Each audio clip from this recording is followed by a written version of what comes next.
Vinícius, quem inventou essa história de que meninos usam azul, devem pegar todas e todos, meninos não choram?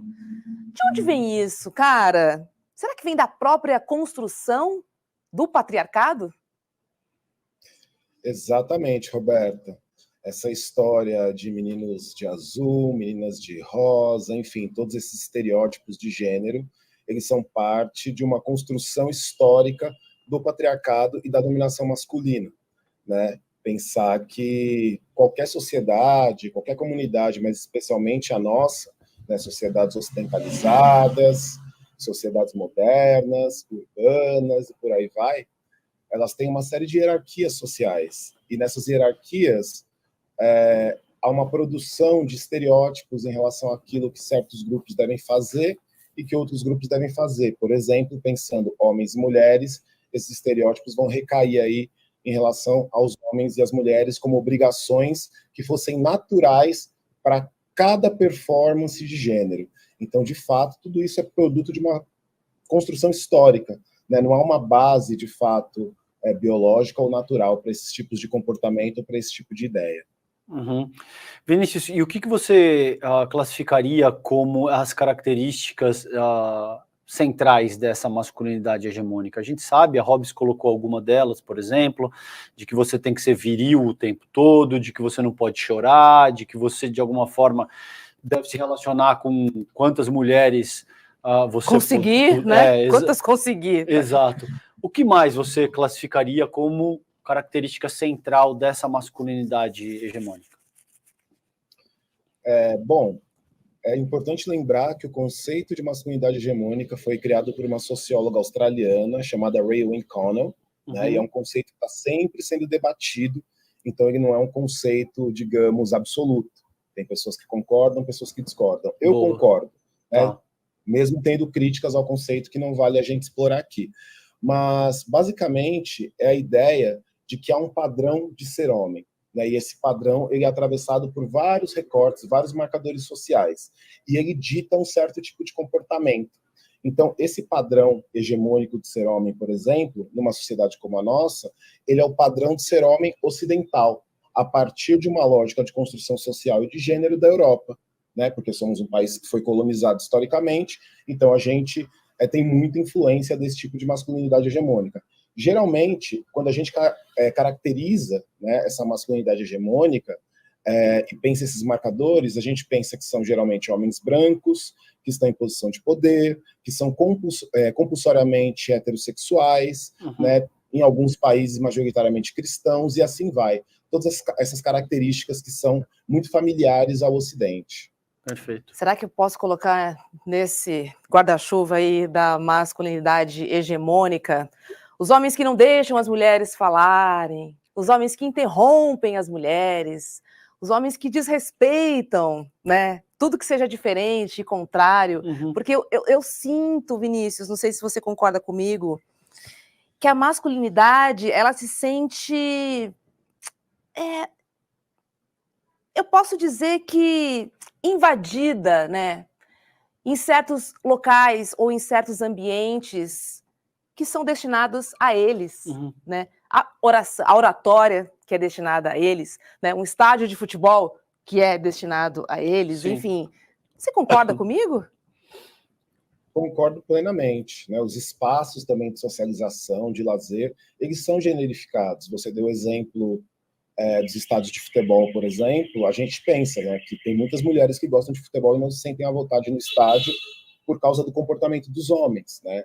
E outro exemplo que você trouxe que é bem interessante é a fala, né? Como os homens sempre se apropriaram dos espaços de fala, porque a gente que sabe que falar, se comunicar é poder também, né? E os homens, em uma sociedade patriarcal, eles estão aí criando um monopólio, né? Tem criado historicamente um monopólio do poder. Então, acho que faz muito sentido, sim, a gente pensar que há um certo ressentimento, né, de uma masculinidade hegemônica, tradicional, que hoje vem sendo criticada por causa do avanço do movimento feminista, dos movimentos feministas, da luta das mulheres em geral, né, independente de serem feministas ou não, ou de se auto-intitularem como feministas. Mas há sim um ressentimento porque as mulheres começam a, de fato, questionar, né, começam a disputar o poder com esses homens, né, começam a produzir políticas que beneficiem a sua classe, e esses homens começam a se colocar de forma ressentida, né, isso intensifica certas práticas machistas. Uhum. E Vinícius, a gente sabe, me corrige se eu estiver errado, se você não, se você discorda, mas eu acredito que, por exemplo, essa masculinidade tóxica, hegemônica, é o substrato filosófico que potencializa feminicídio, que potencializa agressão contra a comunidade LGBTQIA+, que proporciona uma série de violências de todas as ordens, né? Agora, pouco se discute, e é aí que eu gostaria da tua ponderação, que os próprios homens também sofrem com essa masculinidade, porque de muitas maneiras isso impede com que os homens trabalhem as suas fraquezas, sejam capazes de olhar para a complexidade do que é ser humano, em última análise, né? Como é que você enxerga isso? Você acha que é o caso, que essa masculinidade também afeta os próprios homens? Nossa, César, perfeito, perfeito. Eu acho que sim, né? E eu acho que justamente por causa desse ressentimento hoje, dessa apropriação de certos espaços que eram dedicados aos homens pelas mulheres, elas começam a participar desses espaços, os homens ficam um pouco deslocados, né? Em um dos sentidos desse deslocamento se dá porque, primeiro, você precisa alcançar uma masculinidade hegemônica, que de fato é só um modelo vazio, que não existe, né? É só uma ideia que os homens têm do que é ser homem, mas isso não condiz com a realidade, porque a gente pode criar essa masculinidade da forma que a gente quiser, a gente pode experimentar o que a gente quiser, e isso não vai fazer com que deixemos de ser homem, né? E tem essa questão também, que essa violência, ela se volta contra esses homens a partir do momento que você percebe que esse padrão é inalcançável, esse lugar não existe, é um lugar vazio, né? E aí você tem críticas das mulheres em relação a essa masculinidade tóxica, e ao mesmo tempo, quando você tenta alcançar uma outra forma de masculinidade, que é essa hegemônica, que você acha que você vai se dar bem, você também não se dá bem porque você está num lugar vazio. Então você precisa se reinventar, né? Você não pode tentar se apegar a modelos.